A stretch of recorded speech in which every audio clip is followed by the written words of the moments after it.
अभिज्ञान sir, exit poll पर तो हमने काफी बात की, लेकिन दूसरे चरण में पहले चरण के मुकाबले जो हिंसा नजर आई, जो बहुत बड़ी हिंसा नहीं लेकिन कई जगह पर हुई, क्या ये इस फेज में वर्चस्व को बचाने की जंग थी या वर्चस्व बनाने की जंग थी?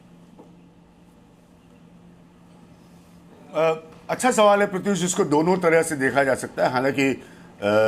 छुटपुट थी, उस स्केल की वायलेंस नहीं थी लकीली, और ये अच्छी बात है,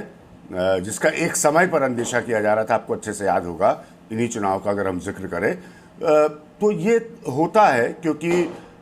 जो बड़ा फैक्टर इस चुनाव में अभी तक नज़र आ रहा है वो ये ज़रूर नज़र आ रहा है कि जिस स्तर से मतदान हुआ है, और मेरा अपना ये मानना है हाल के चुनाव के तजुर्बों से देखते हुए कि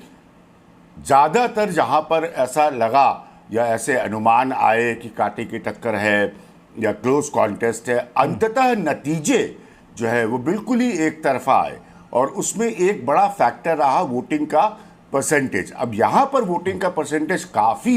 हाई है, तो इसीलिए एक एलिमेंट पर डिस्कशन होता है कि हाँ भाई, अगर हिंसा हुई तो किसने किसको रोकने की कोशिश की या किसने किसकी मदद करने की कोशिश की।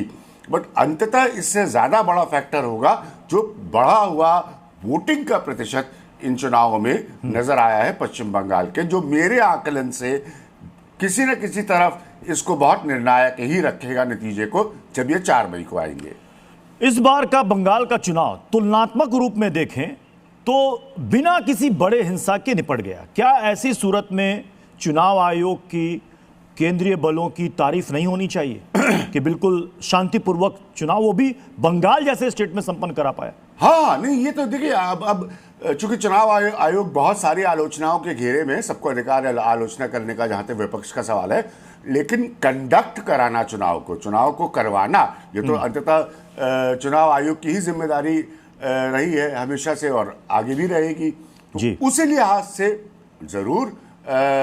तुलनात्मक अध्ययन अगर